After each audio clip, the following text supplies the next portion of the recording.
Okay, so this video is a little bit different because I'm not following just one pattern, and it is going to be rather interesting. This is me attempting to make a suit for myself. Now, it's not a traditional suit, it is a skirt suit, but I am taking two patterns that are vintage inspired, I should say vintage inspired, from two different companies, and I'm kind of trying to create my own thing. But the jacket pattern I used is this one, which is a Vogue 9052, and I do believe this is still being produced through Vogue. It is that pattern, and I am doing the B shot, which is a full sleeve. However, I did leave off those fake pockets. They are fake pockets. They have no actual value to the ensemble, which is why I removed them. I will eventually get around to making this dress. However, I didn't do it this time, but I might do it soon because I now have a pocket pattern. I have never had a pocket pattern before, and so I will probably be inserting a pocket into just about everything I own at the moment. But onto this. So I am using a black rayon linen weave that I picked up at Joann's, and it is a gorgeous fabric to work with. It is a little bit slippery, so if you're trying to get a really tailored look, I do suggest basting before you go in to do the seaming. And if you baste really well, like hand basting with large stitches, then it won't slip as much.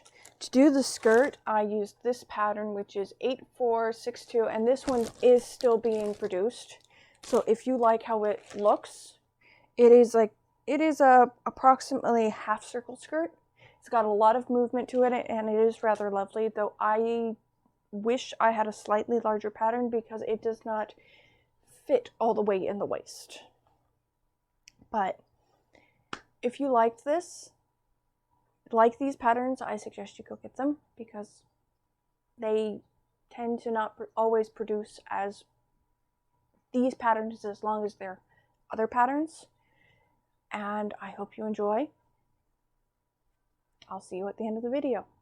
Okay, so here I am getting ready to cut out the lining. So the lining was a process for me because I originally bought 2 yards of this fabric, but I realized that I needed 2.5 if I was going to do all the pieces I wanted to do in the purple. So I ended up making a compromise with myself and did the sleeve lining in a different color to save this purple fabric so that I'd have half a yard to do what I needed to do, but I would still be able to do this project as well in the purple lining. So I ended up deviating slightly from the original instructions and cutting the undercollar out of the lining color, which I think turned out lovely. And then I made sure to cut the notches and nooks, as you can see. But I think doing it this way helped quite a bit. The blue lining I used only goes in the sleeves, so I can't see the blue when I'm wearing it and other people can't see it. So it does make it so that I can have purple lining in the rest of it, which I think is kind of cool.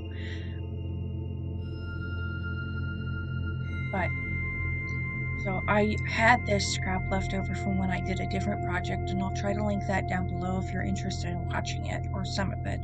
It's when I did my blue 1950s, 40s inspired inauguration dress, and I do wear that dress quite a bit, usually 3 to 4 times in a month, if not more, depending on how the weather is and how I'm feeling.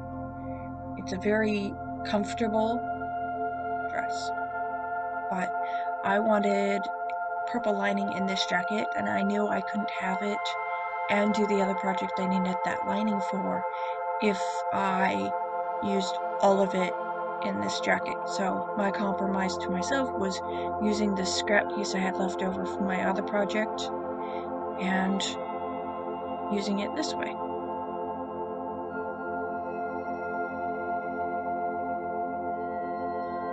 So here I am cutting out the well, fashion fabric, I should call it.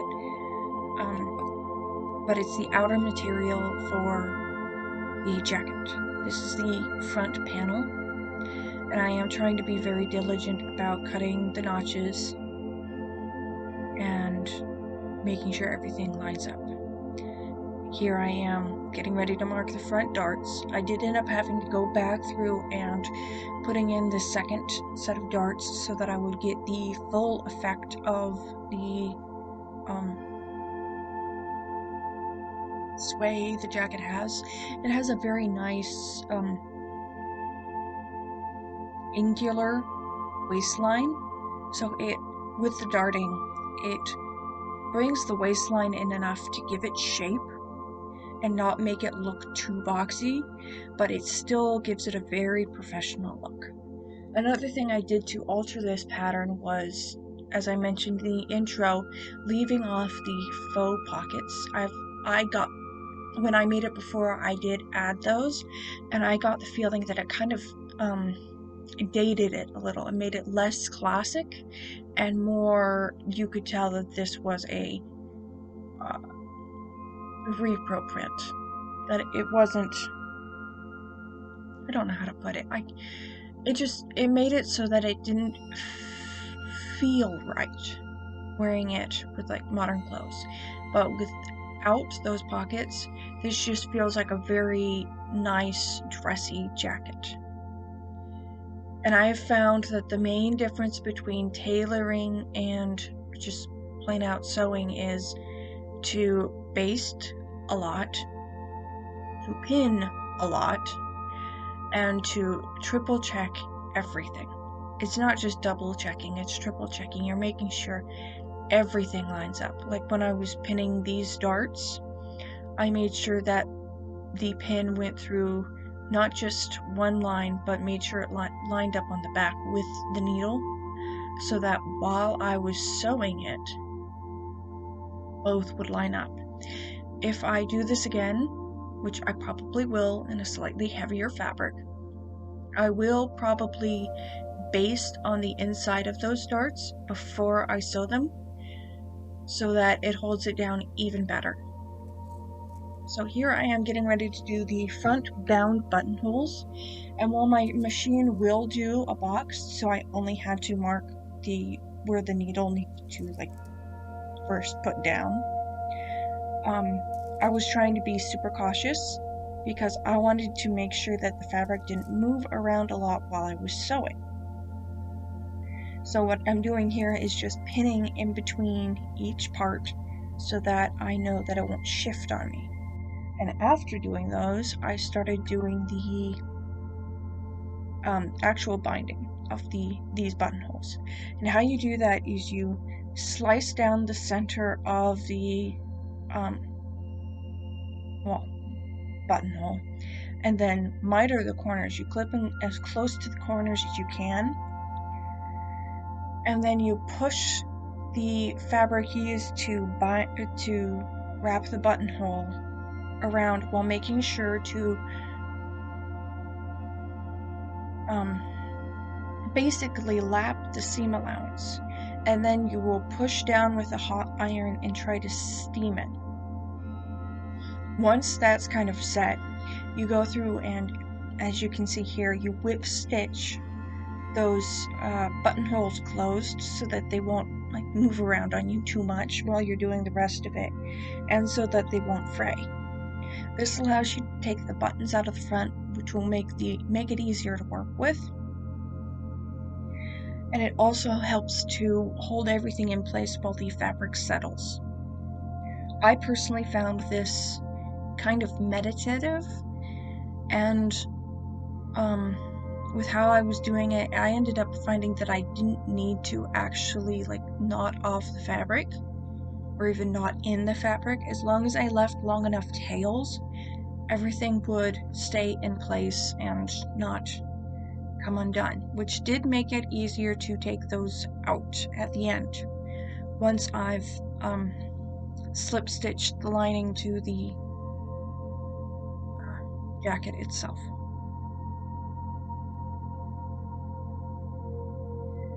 So here you can see I'm clipping off the excess fabric binding, basically, in preparation for finishing that.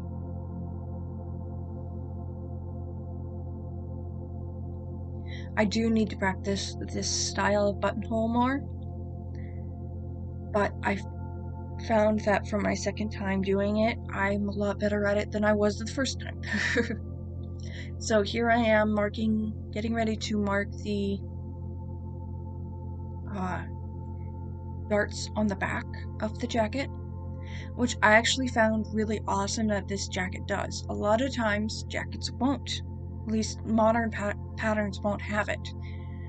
And I found that doing it this way actually gives you a lot of shape and gives you an ease of movement for taking it on and off. Having the shoulder dart helps give ease to the back of the jacket, like around your shoulder blades, but keeps it fitted on your shoulders. However, if you are measuring yourself for, like, if you've got super narrow shoulders or if you've got super wide shoulders, you have to remember that this jacket can have shoulder pads. It was another thing I omitted to try and keep this more classic as opposed as retro. I left the shoulder pads out. But if you're measuring your shoulder to see if you need to narrow it or widen it, make sure that you take into account that that dart will be closed, so it will be an inch smaller than what you see in this pattern.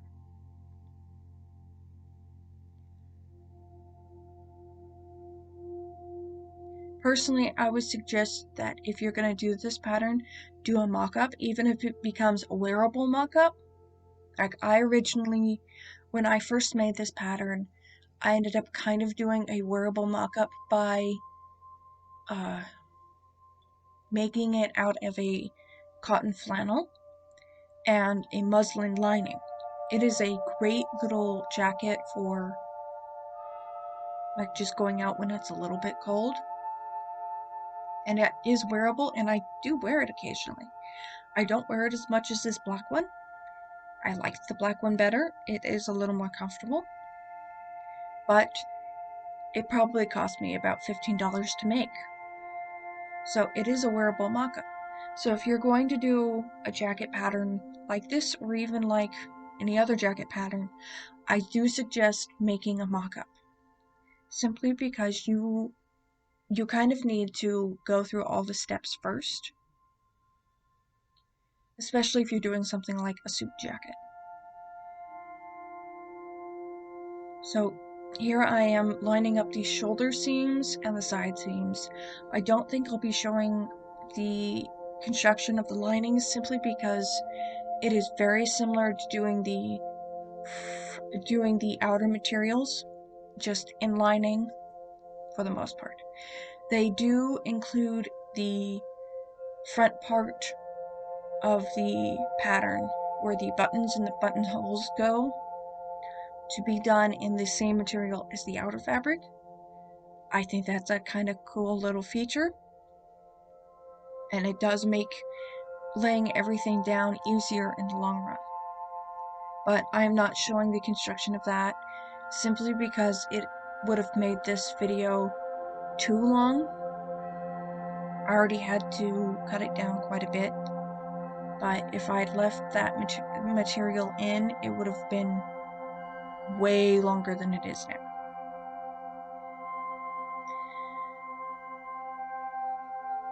So again, I'm just matching up the ends, matching up the notches, making sure everything lines up.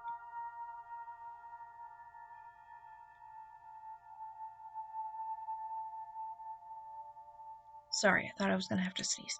But yes, I'm just making sure everything lines up before I sew it. Again, if I was doing this again, I'd probably baste down this before I sewed it, simply to make sure everything goes well. And yes, I did speed this up. I was going a little bit quite a bit slower actually, trying to make sure that everything lines up. And then here I believe I am sewing around the dart, around the neck hole actually. It's called stay stitching, and it helps to keep everything in place and make sure that it doesn't unravel while you're getting ready to, say, put on a collar, put on a sleeve. You can do it around sleeve holes. It just helps to make sure that nothing moves around on you. And then here I am sewing up the back collar.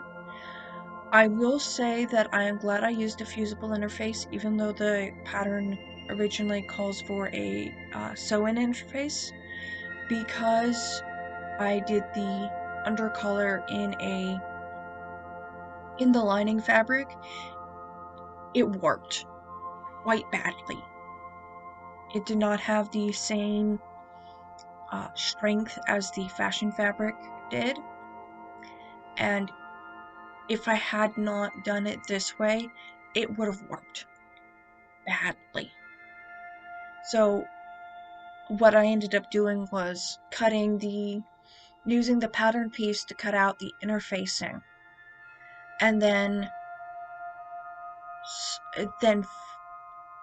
pinning the fashion fabric back to the actual interface, and then fusing it down so that it would stay in the shape it needed to be. But here I am marking the darts for the elbows of the jacket, which I actually think kind of was a nice feature of this jacket. It makes it so that you can bend your arm easily. So it has a easier movement than I found a lot of modern jackets do for me. I have long arms, and this pattern fit really well. It actually covers everything, so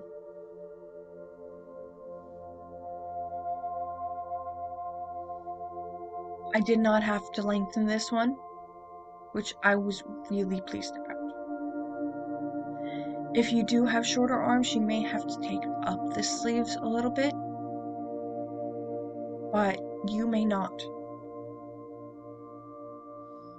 But here I am just lining up the edges of the sleeve. Again, I start at one end, and I try to make sure everything lines up well. Usually what I'll do is I'll match the ends, and then I'll match the notches, and then I'll either pull the material, or I'll try to either stretch the material, or I'll try to pin it in such a way that everything lines up so that I don't have fabric wastage and that everything fits. I know that probably some of you will be screaming at me not to do that, but when you've got a material that is cut slightly on the bias, or cut strangely, it can be a pain to try and get it to lay down flat. So here I've already sewn up the sleeve, and now I am base stitching down the cuff so that I can, once I've slip stitched in the lining for the sleeve, I will pull this out so that it'll just lay flat. It just makes it easier in the long run to do that. So here I am pinning in the sleeve to the sleeve gusset, and then here I've already assembled the lining, and I just found using this method for attaching the lining easier. Here I'm just pinning in the lining, but it made it a lot easier for me to line up everything. I lined up all the seams first and made sure everything was laying correctly before I took it off my mannequin. It just made it easier for me to work around everything and make sure it all lined up correctly before I finished the work.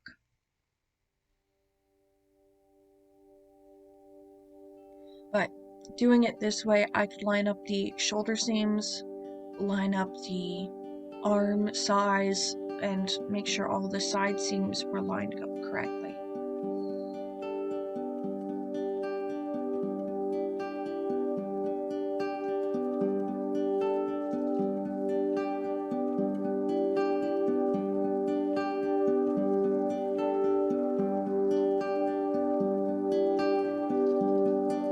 You can do this with the piece laying flat. I just found that having it in a 3D format made it a lot easier for me and made it easier to film the process of me laying in the lining. So what the pattern calls for is to pin the lining together, and then you sew around the front but not the bottom. You leave the bottom open, and then when you can turn it out like this, and then you push out the corners. And when I push out corners, I immediately pin it so that the fabric won't push back in, and it'll just lay nice and flat. I use an old pair of hemostats to do that. You can use a knitting needle and scissors. They even sell tools to help you turn out those points. You can use anything, you just have to be careful not to push through the fabric. You do that, and then you kind of got a whole deal with. So as long as you're gentle, you can use anything to push it out. But after you do that, I tend to pin the piece that I just turned out immediately, because that helps to train the fabric to stay there. And then you want to iron it so that, again, it'll stay there. Then you're gonna open up the lining and whip stitch the seam allowances that have been pushed up into the collar together to keep that from separating while you're wearing the jacket. It just makes it a little bit more cohesive. So here I am whip stitching the seam allowances together. Well, as soon as I can get my needle in anyway. But yeah, so you find your spot, and then you just whip stitch through both parts.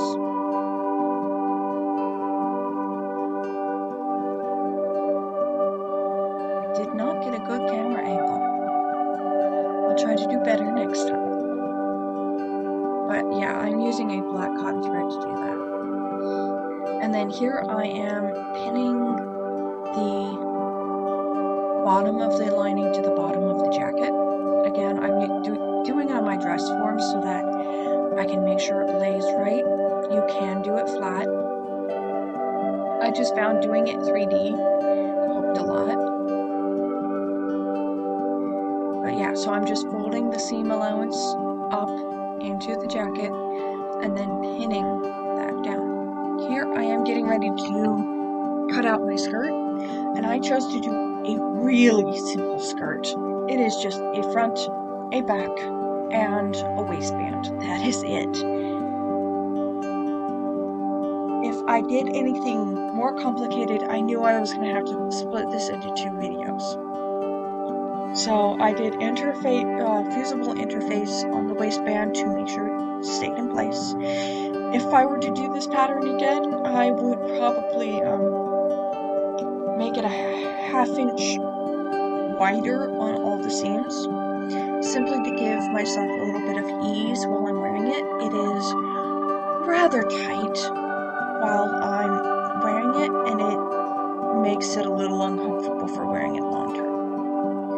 And I have a feeling that if I'd given myself that ease, it would have been a lot more comfortable for me to wear on a day-to-day basis as opposed to only occasionally.